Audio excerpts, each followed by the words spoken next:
오늘 아침 일라디오. 요즘에 커피 좋아하는 분들 참 많죠. 오늘 아침에도 커피 한 잔으로 하루를 시작한 분들 많이 계실 텐데요. 그동안에 내가 혹시 너무 많이 마시는 게 아닌가 걱정하셨던 분들도 계실 것 같습니다. 최근에 커피에 관한 반가운 소식이 하나 들려왔습니다. 하루에 커피 서너 잔을 마시면 마시지 않는 사람에 비해 사망 위험이 여자는 35, 남자는 24%나 감소한다는 결과였는데요. 보통의 성인이라면 석 잔 정도는 오히려 건강에 좋다는 얘기죠. 연휴를 마치고 일상이 시작되는 화요일 아침 쌀쌀하게 출발하고 있는데요. 커피 한 잔에 담긴 적당히 쓴맛, 그리고 그 쓴맛을 아는 사람만이 느낄 수 있는 인생의 소중한 단맛을 음미하면서 따끈한 모닝커피 한 잔으로 따뜻하고 훈훈한 하루로 시작해보시면 어떨까 싶습니다. 10월 12일 화요일 오늘 아침 일라디오 출발합니다. 저는 아나운서 김재홍입니다.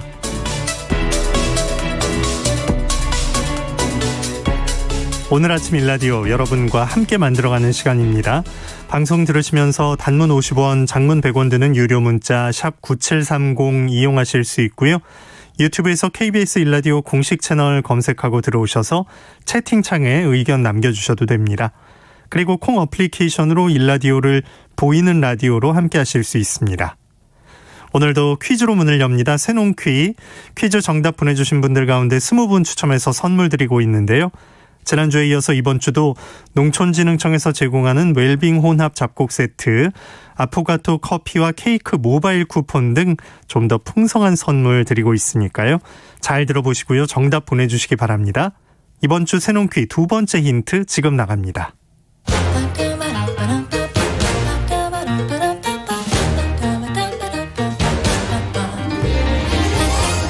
우리 땅, 우리 바다에서 자란 맛있고 건강한 우리 농수산물을 알아맞히는 세상의 모든 농수산물 퀴즈 새농퀴.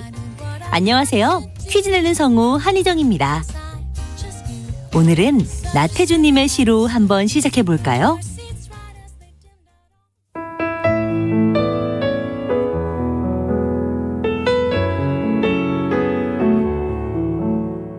맨드람이 피어서 붉은 9월도 초순의 저녁 무렵, 재민천 따라서 자전거 타고 하루도 저물어 집에 가다가 간 이것, 안동 간 이것, 내 손에 10,000원 외치는 소리, 자전거 내려서 이것 산다. 집에 가지고 가보았자 먹을 입도 없는데 뭘 이런 걸 사왔느냐고 집사람 핀잔하고 외면할지 몰라도 어려서 외할머니 밥상에서 수저에 얹어주시던 이것, 문득 생각나서 이것 산다.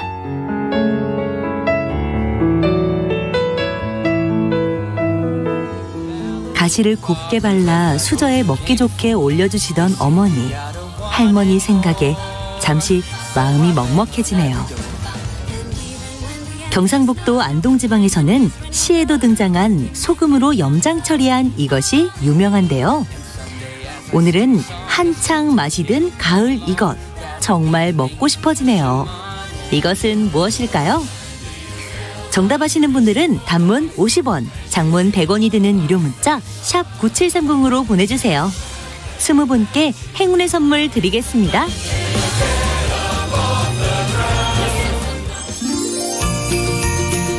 유익한 정보와 살아있는 이야기가 있습니다. KBS 오늘 아침 일라디오.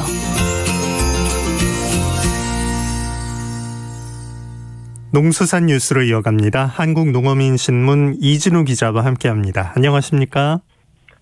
네, 안녕하십니까? 네, 통계청이 2021년산 쌀 예상 생산량 전망치를 내놨군요.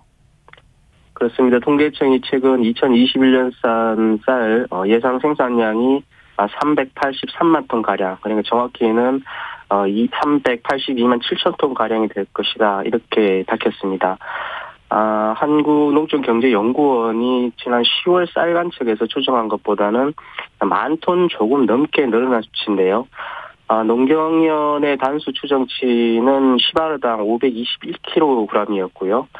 통계청 추정치에서는 522kg이 적용이 됐습니다. 최종 생산량은 11월 중순경에 확정될 예정이라고 합니다. 네. 그럼 이후에도 이제 쌀 생산량은 변동 가능성이 있는 거죠? 그렇습니다. 농식품부는 통계청 2021년산 쌀 예상 생산량을 발표한 지난 8일에 차관 주제로 양곡 수급 안정위원회를 열었고요. 이때 수확기 수급 상황을 점검하고 기본적인 수준의 수급 대책도 발표하기도 했는데요. 우선 올 재배 면적이 전년보다 증가했고 예상 생산량도 전년에 비해서 32만 톤가량 증가했다고 상황을 분석하면서 다만 일부 지역에서 병해충 피해가 통년보다 증가했고요. 또 9월 중순부터 본격적인 수확기까지는 일조량 등의 기상 여건에 따라서 작황이 변동될 가능성이 있어서 이것을 예의주시할 필요가 있다 이렇게 밝히기도 했습니다. 네. 예상치하고 그 실제 생산량 간의 차이가 좀 컸던 게 바로 지난해였죠. 그렇습니다. 이게 긴 장마에 이어서 연이은 태풍으로 인해서 생산량이 예상 생산량을 크게 밑돌았던 건데요. 2020년의 경우에는 잦은 강우 등의 이제 기상 여건으로 통계청 예상 단수와 실제 단수 간 차이가 발생을 하면서 예상 생산량보다 12만 톤가량이나 적게 생산이 됐었습니다. 그래서 농식품부는 소비 감소 추세 등을 감안할 경우에 올해 예상 생산량이 신곡 예상 수요량을 이제 초과하는 수준이긴 하지만 11월 15일 쌀 생산량 최종 결과치가 나오면 정확한 수급 상황을 추정을 다시 한번 할 예정이다 이렇게 밝혔습니다. 네, 아직 확정은 아닌데 그래도 올해 그 쌀 수급 대책은 그럼 어떻게 되는 건가요?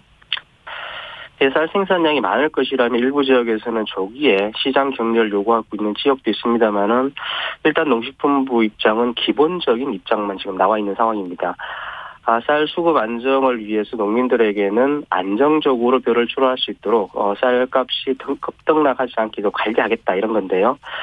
그리고 그래서 이제 우선 수확기 중에 35만 톤의 공공기축미 매입과 함께 미국 종합처리장과 건조장 등 산지 유통업체에 벼 매입 자금을 정부가 1조 2천억 원 그리고 농협이 2조 1천억 원 등 해서 총 3조 3천억 원을 지원을 해서 농가에서의 벼 출하가 안정적으로 이루어질 수 있도록 뒷받침하겠다 이런 계획입니다.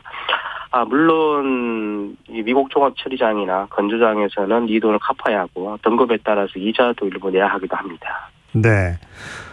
조기 시장 격리를 요구하는 일부 지역도 있다고 하셨는데 그것도 이제 일정한 조건이 만족될 때 이루어지는 건가요? 그렇습니다. 이게 농업 분야 직불제를 개편하면서 쌀 목표 가격을 없앴습니다. 그 과정에서 만들어진 조건이 있는데요. 이에 따른 시장 격리 요건은 초과 생산량이 생산량의 3% 이상일 경우 그리고 또 단경기인 7월과 9월 또는 수확기인 10월과 12월 가격이 평년 또는 전년 대비해서 5% 이상 하락한 경우가 일단 해당이 됩니다. 먼저 물량으로 따져본다면은 예상대로 만약에 382만 톤 정도가 생산이 된다고 하면 신곡 수요량 대비 11만 4천여 톤 가량이 초과될 경우가 되겠습니다. 네. 산지 가격은 전년에 비해서 어떤 상황입니까? 지난 5일자를 보면요. 산지 쌀값 조사치에서 20kg 전곡을 기준으로 56,803원을 나타냈습니다. 지난해 동기에 비해서는 2,000원 정도 지금 높은 가격이었고요.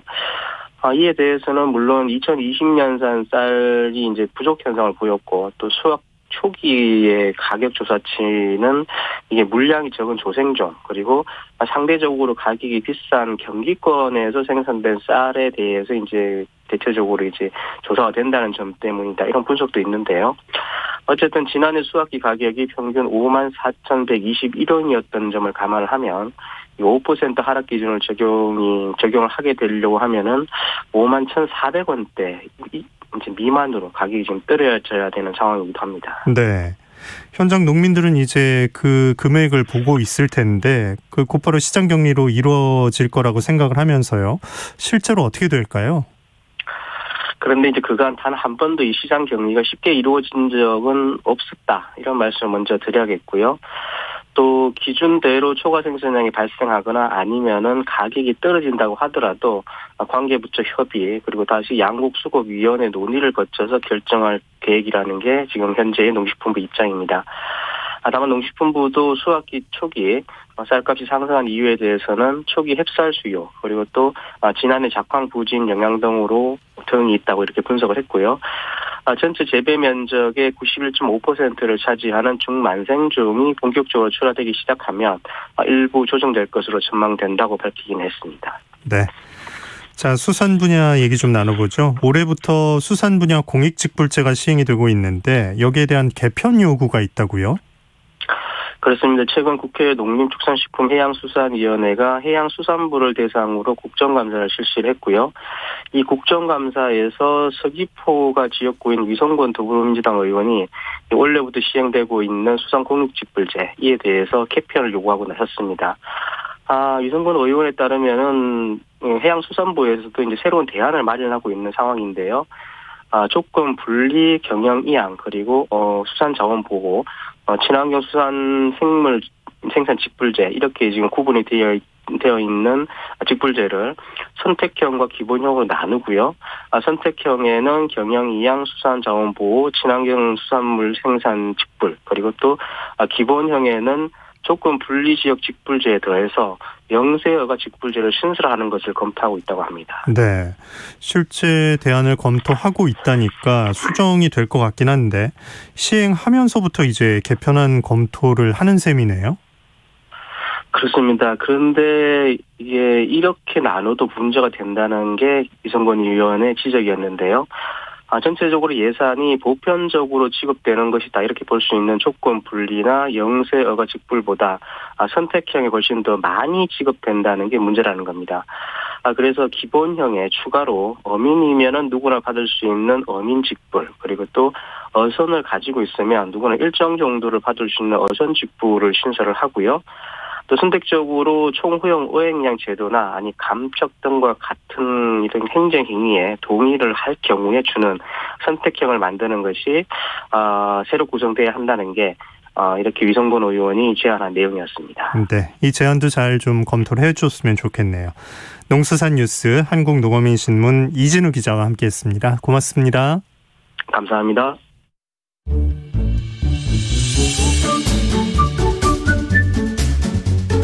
아침을 여는 기분 좋은 습관. KBS 오늘 아침 1라디오.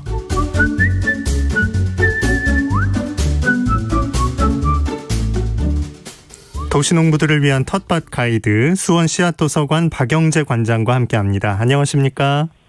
네, 안녕하세요. 네, 관장님, 아침 기온이 진짜 뚝 떨어졌네요. 네, 긴팔 외투를 꼭 챙겨서 나와야 됩니다, 이제. 네. 일교차가 커져서 또, 낮에는 또 덥고 해서, 벗어가면서 이렇게, 날씨에 맞춰서 일을 하셔야 될 것 같습니다. 네. 텃밭엔 어떤 변화가 생기고 있나요?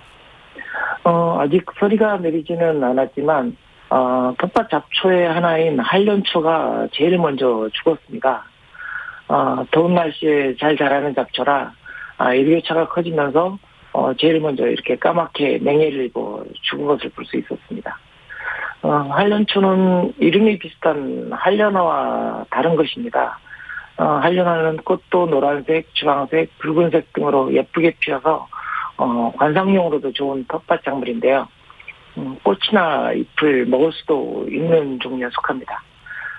잡채에 속하는 것들 중에도 먹을 수 있는 것들이 있는데 한련초도 그런 종류에 속합니다. 줄기에 까만 즙이 나와서 머리카락을 검게 하고 항암 작용도 있는 좋은 약초로도 알려져 있습니다. 텃밭에는 이렇게 의외로 먹을 수도 있고 약초로도 쓰이는 것도 많아서 모르면 잡초지만 알면 그 쓰임새가 많은 것들이 또 밭에서 볼 수 있는 잡초이기도 합니다. 네, 모르면 잡초다 이렇게 얘기해 주셨는데 잡초라는 걸 정의할 수 있나요? 정확히 어떤 것들을 잡초라고 불러왔죠? 잡초는 인간의 편의상 구분하는 것이죠. 산야초와 또 작물의 경계에 있는 것을 얘기합니다. 산야초는 산과 들에 발생하는 모든 식물로 경제성보다는 장소를 강조한 개념이고, 잡초는 농경지 주변에서 발생하는 농부의 작물 재배 활동을 방해하는 식물을 총칭하는 용어라고 할 수 있습니다. 아까 그 한련화 얘기도 해주셨는데 그럼 야생화는 또 어떻게 정의한 걸까요? 야생화는 관상용으로 이용이 가능하지만 들에 자생하는 것들을 말하고요. 약초는 산야초 중에서 양리 효과가 인정돼서 약용으로 재배하기도 하고 채취하기도 하는 이런 식물을 말합니다. 따라서 잡초 가운데 약용으로 기능을 하는 것들이 있어서 알아두면 크게 도움이 되기도 합니다. 네.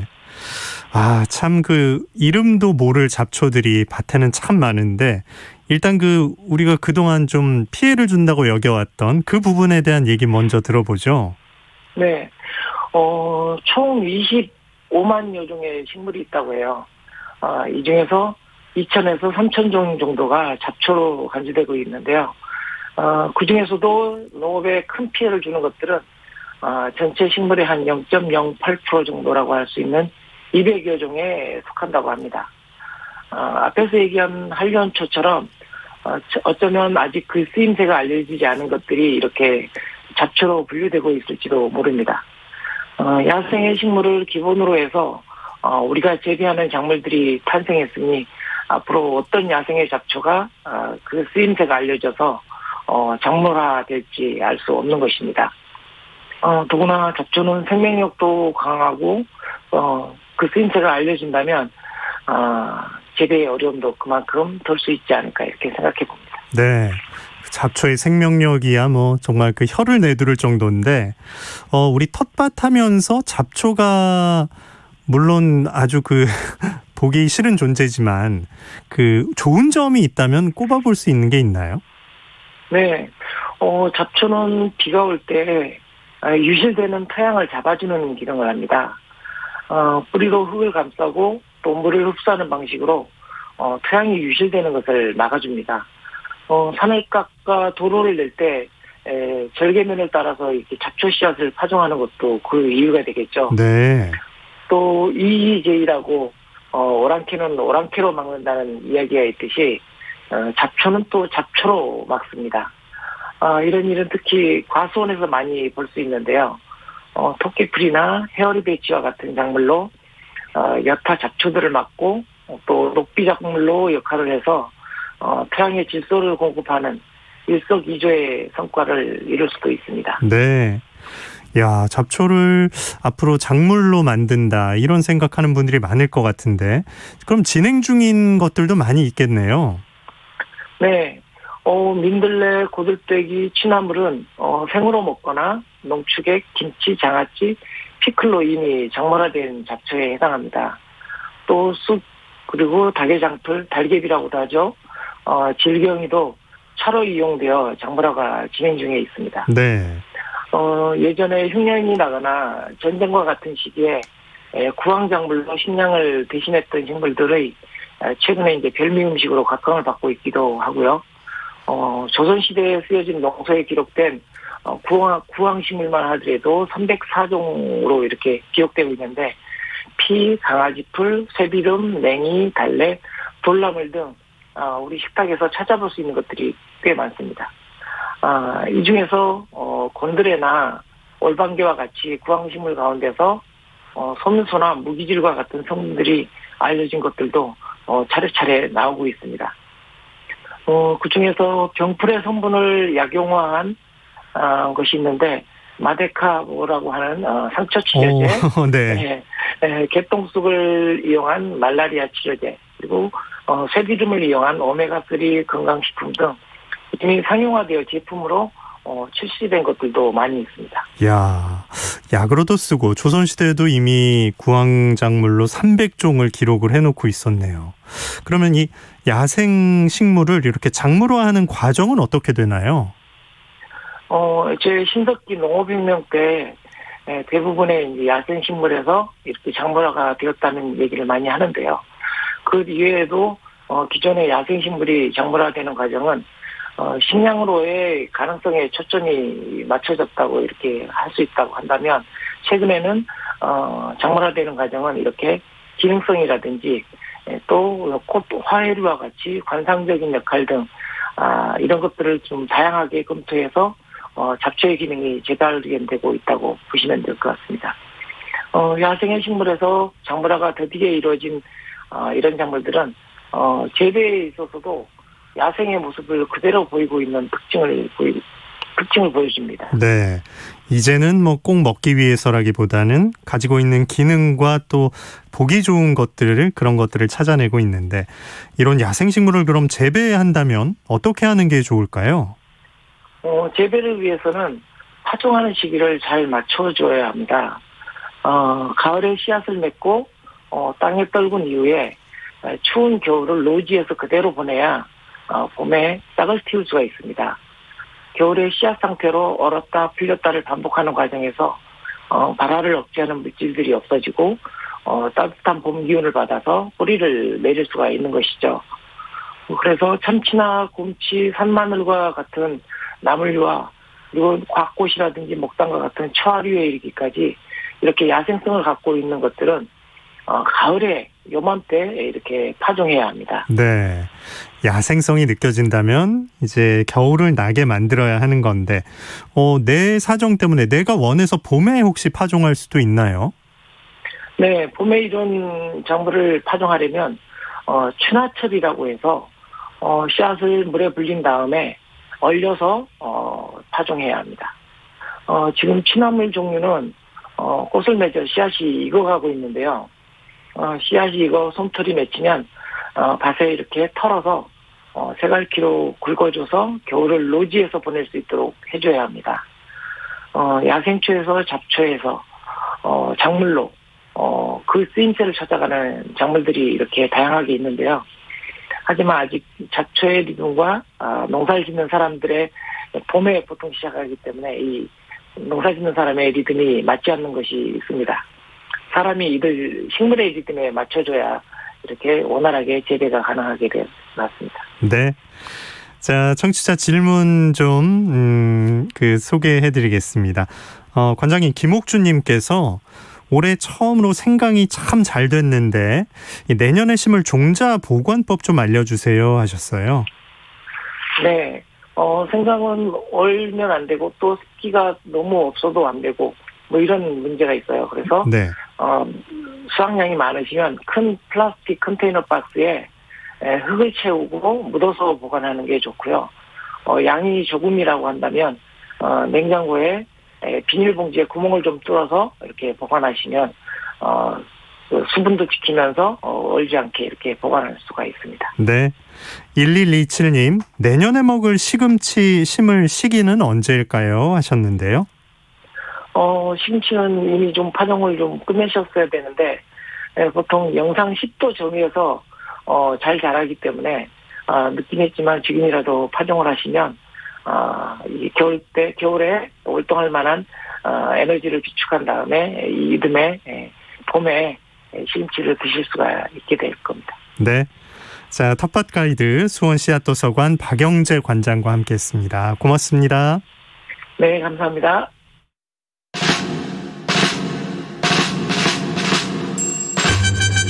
활기찬 하루를 여는 오늘 아침 1라디오 건강한 아침 습관.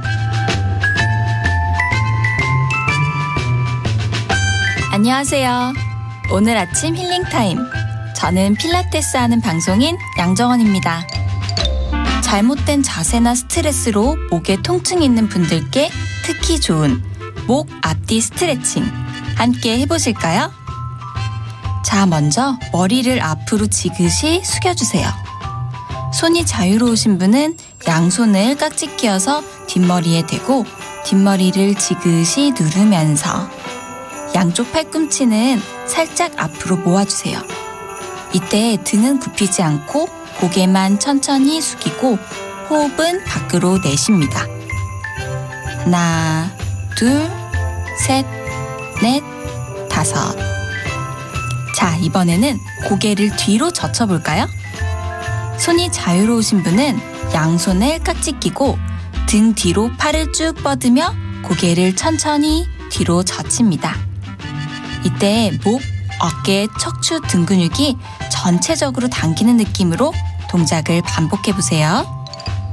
자, 하나, 둘, 셋, 넷, 다섯. 가능하시면 앞뒤 5초간 3회씩 반복해주세요.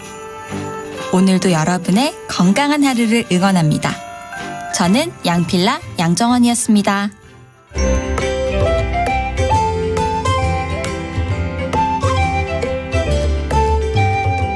상쾌한 하루의 시작. KBS 오늘 아침 1라디오.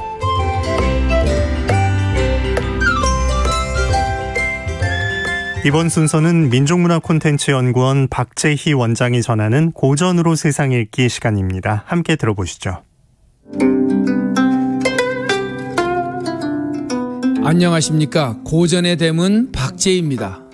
세상에서 가장 맛있고 오래 먹을 수 있는 맛은 무엇일까요? 아무리 맛있는 음식도 3번, 4번 먹으면 질려서 먹지 못합니다. 아무리 비싼 요리도 계속해서 먹다 보면 결국 물리게 되어 있습니다. 그래서 세상에서 가장 맛있고 질리지 않는 맛은 맛없는 맛입니다. 톡 쏘는 맛은 없지만 질리지 않고 오래 먹을 수 있기 때문입니다. 산소나 물은 특별한 맛은 없지만 오래 먹어도 질리지 않고 계속해서 먹을 수 있습니다. 이렇게 맛없는 맛을 노자 도덕경에서는 무미의 맛이라고 말합니다. 없을 무자에 맛 미자, 무미. 맛은 없지만 질리지 않고 오랫동안 먹을 수 있는 가장 아름다운 맛이라는 겁니다. 도지 출구는 다모기 무미라. 아름다운 진리의 소리는 단박하고 싱겁지만 질리지 않는 맛없는 맛을 갖고 있다. 노자 도덕경 35장에 나오는 글입니다. 도의 진리는 싱거워서 무미, 맛은 없지만 그 효용은 무한하다는 것이죠. 노자가 이렇게 단박하고 맛없는 맛을 강조하는 이유는 훌륭한 지도자 역시 단박하게 세상을 이끌어 나가야 한다는 것입니다. 이런 지도자가 질리지 않고 오래 세상을 이롭게 하는 지도자의 모습이라는 것이죠. 인간관계 역시 물처럼 담백한 관계가 오래갑니다. 단술처럼 달콤한 관계는 당장은 좋지만 영원히 이어질 수는 없습니다. 군자지교는 담약수요, 소인지교는 감약이엔이라. 군자들의 인간관계는 단박하여 물과 같고 소인들의 인간관계는 달콤할 뿐이다. 물처럼 담백한 관계는 오래가고 단술처럼 달콤한 관계는 단맛이 끝나면 결국 그 관계도 끝난다는 장자의 이야기입니다. 만날 때는 서로 없으면 죽고 못 산다고 하다가 어려움을 당하면 언제 보았냐는 듯 얼굴 코빼기도 보이지 않는 사람들이 허다한 세상. 톡 쏘는 인간관계보다는 당장 맛은 없지만 질리지 않고 오래가는 물같은 관계가 좋은 관계라는 것입니다. 혼란한 세상일수록 달콤하고 향기로운 것이 사람들의 발길을 잡고 유혹합니다. 당장 사람들의 이목을 끌기 위해서는 아름다운 소리와 향기가 필요하기 때문입니다. 그러나 도가 있는 세상에서는 맛없는 맛이 인정받습니다. 당장 향기롭지는 않고 달콤하지는 않지만 오래오래 그 맛이 느껴지기 때문입니다. 맛없는 진리의 맛은 당장 사람들의 주목을 받지는 못하지만 시간이 지나면 지날수록 더욱 아름답고 향기로우니 그 끝은 무궁하리라. 담백한 맛없는 맛으로 세상을 평화롭게 하라는 노자의 가르침입니다. 도지출구는 다모 기무미라. 진리의 말은 단박하여 맛은 없으나 그 맛은 오랫동안 지속되리라. 보려 해도 다 볼 수 없을 것이요, 들으려 해도 다 들을 수 없을 것이요, 쓰려 해도 다 쓸 수 없을 것이다. 고전의 대문 박재희였습니다.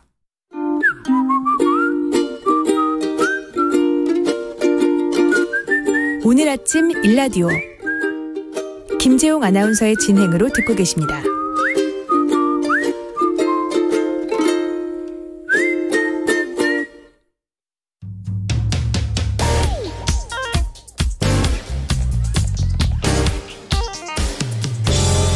오늘 아침 뉴스 브리핑 정상근 기자와 함께합니다. 안녕하십니까? 네, 안녕하십니까? 네, 코로나19 상황 먼저 알아볼까요? 네, 어제 0시 기준 발표된 코로나19 신규 확진자 수가 1297명이었습니다. 주말 검사 건수 감소 영향을 받으면서 전날보다 300명 정도 줄었고요. 또 지난주 월요일에 비해서도 400여 명 정도 줄어드는 등 확진자 규모가 많이 줄어든 상황이긴 합니다. 오늘도 어제랑 비슷하거나 조금 많을 것으로 예상이 되고 있고요. 한편 이 백신 1차 접종자는 접종 228일 만에 4천만 명을 넘어섰습니다. 하지만 18세 이상 미접종자 588만여 명 중 530만여 명이 아직 예약을 하지 않았기 때문에 이 추가 접종자는 갈수록 줄어들 것으로 보입니다. 정부는 최근 2주간 18세 이상 성인 확진자 10명 중 8명이 백신 미접종자 또는 불완전 접종자였다면서 접종에 적극 나서줄 것을 호소하고 있는데요. 한편 16에서 17세 이 소아 청소년 사전 예약에는 이 전체 대상자의 절반에 가까운 42만 4천여 명이 참여를 했고, 또 임신부 접종에는 1,700여 명이, 또 60살 이상 고위험군 추가 접종에는 약 3만 9천여 명이 사전 예약을 완료했습니다. 네. 자, 더불어민주당 이낙연 후보 측이 그 경선 결과에 대해서 이의 제기를 신청했네요. 네, 이낙연 후보 측은 어제 기자회견을 열고 중앙당의 결선 투표를 요구하겠다라고 최종 입장을 밝혔습니다. 민주당 당원 당규에는 경선 과정에서 후보자가 사퇴한 때엔 해당 후보자에 대한 투표는 무효 처리한다 이렇게 되어 있는데, 이낙연 후보 측은 사퇴 이전의 표를 무효로 하라는 의미는 아니다 이렇게 주장을 하고 있습니다. 하지만 해당 룰은 그 이낙연 대표가 대표 선거 때 이 당선됐을 때부터도 이미 적용됐던 룰이었고, 또 경선 전에 또 이런 문제를 지적하지 않지 않았느냐 이런 지적도 나왔는데요. 이낙연 후보 측은 과거 경선에서 그런 룰이 있었던 것은 결선 투표가 없었기 때문이다라며 반박을 하고 있습니다. 하지만 민주당은 이미 본선 체제로 전환을 했습니다. 민주당 지도부는 이재명 후보와 함께 국립대전현충원을 참배하면서 사실상 당 공식 대선 후보로 인정을 했고, 이 송영길 대표는 이 당은 이재명 후보를 확정 발표했다라고 선언했습니다. 네. 국민의힘은 어제 토론회가 있었다고요? 네, 그 2차 예비 경선까지 통과한 이 국민의힘 후보 4명은 어제 당 지도부와 함께 광주를 찾아서 광주 KBS가 주최한 첫 TV 토론에 참석을 했습니다. 후보들은 본선 진출을 확정지은 민주당 이재명 후보를 향해 총공세를 펼쳤는데요. 이 토론회에 앞서 윤석열 후보는 이 민주당 3차 선거인단 투표에서 이재명 후보가 참패한 것은 여당 지지층도 이 대장동 논란이 이재명 게이트임이 인정한 것이다라고 말했고, 홍준표 후보는 이재명 후보를 가리켜서 범죄인이라고 주장을 했고요. 또 유승민 후보는 이재명 후보가 구속될 수 있다라고 했고, 원희룡 후보는 떼도둑의 수괴라고 주장하는 등 이 수위를 높여 비판을 이어갔습니다. 하지만 토론회에서는 후보들 간의 신경전도 이어졌는데요. 네. 특히 윤석열 후보를 둘러싼 이른바 무속 논란이 또 쟁점이 됐습니다.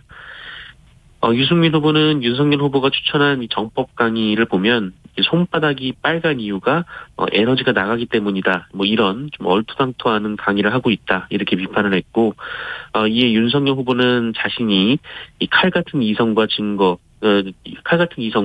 이 증거의 합리로 업무 결정을 한 사람이라고 맞받았습니다. 하지만 유승민 후보가 이 김건희 씨의 주가 조작 의혹을 거론하자 윤석열 후보는 그게 무슨 말이냐 뭐 이렇게 발끈하기도 했는데요. 국민의힘은 앞으로 이 후보 간 토론회를 9차례 더 할 예정이라고 합니다. 네. 화천대유 김만배 씨는 검찰 조사를 받았죠? 네, 이 대장동 개발 로비 특혜 의혹의 핵심 인물인 화천대유 자산관리 대주주 김만배 씨가 어제 오전 피의자 신분으로 검찰에 출석을 했습니다. 김만배 전 머니투데이 부국장은 조사를 받으러 나오면서 소동을 이렇게 송구하다라며 검찰 수사에 성실히 협조하겠다라고 말했는데요. 다만 지금 여러 언론에서 보도되고 있는 이 정영학 회계사의 녹취록에 대해서는 이 수익금 배분 등을 둘러싼 갈등 과정에서 특정인이 의도적으로 편집한 녹취록이라면서 불법적인 자금이 거래된 적이 없다라고 주장했습니다. 또한 검찰 수사 결과가 나오면 현재 제기된 의혹의 많은 부분이 해소될 것이다라고 주장하기도 했습니다. 또 이 천화동인 1호의 실소유주는 유동규 전 성남도시개발공사 본부장이 아니라 자신이다 이렇게 주장하기도 했습니다. 아울러 호화 법률고문단 역할에 대해서는 방어권 차원에서 구성했다 이렇게 주장했고요. 또 권순일 전 대법관과의 관계에 대해서는 동양 선배라면서 이재명 지사의 대법원 선고에 영향을 끼쳤다는 얘기는 얼토당토 않다 이렇게 주장하기도 했습니다.